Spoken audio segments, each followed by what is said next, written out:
కాలంలో చచ్చిపోతున్న బాధపడాలా? నా కొడుకు ఎక్కడ దాచారని చెప్పాలా?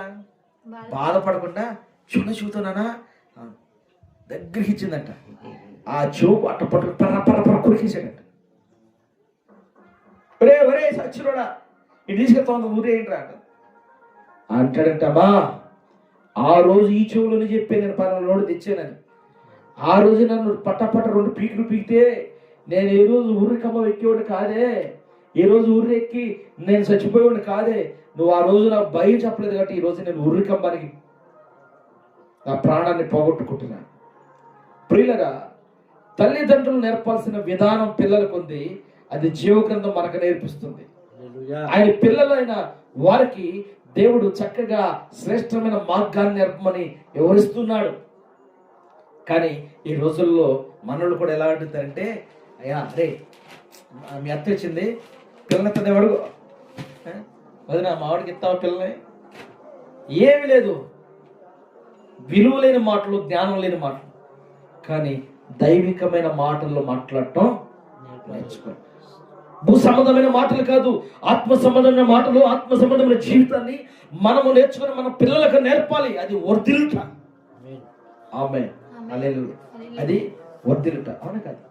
వర్ధిల్లుట. ఆయన మాట్లాడుతున్నాడు ఎక్కడున్నట్ట, నీ ఇంట ద్వార బంధముల మీద, నీ గౌని మీద నువ్వు వాటిని ఎక్కడుండాలి?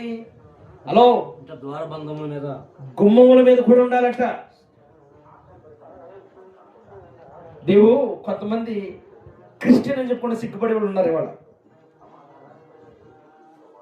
మీరు ప్రార్థన వెళ్ళమండి ఫ్యాషన్గా, అమ్మో వెళ్తానంటే అని చెప్తాను భయ్యం.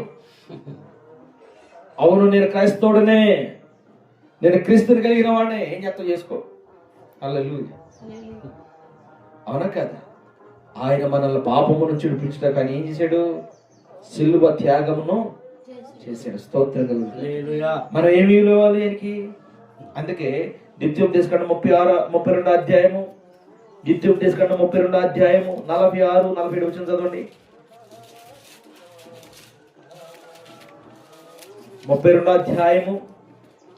మరలా వారితో ఇట్లా నేను మీతో సాక్ష్యముగా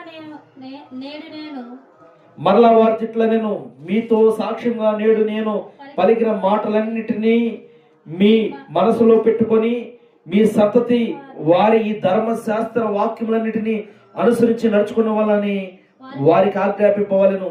ఇది మీకు నిరర్థకమైన మాట కాదు, ఇది మీకు జీవం.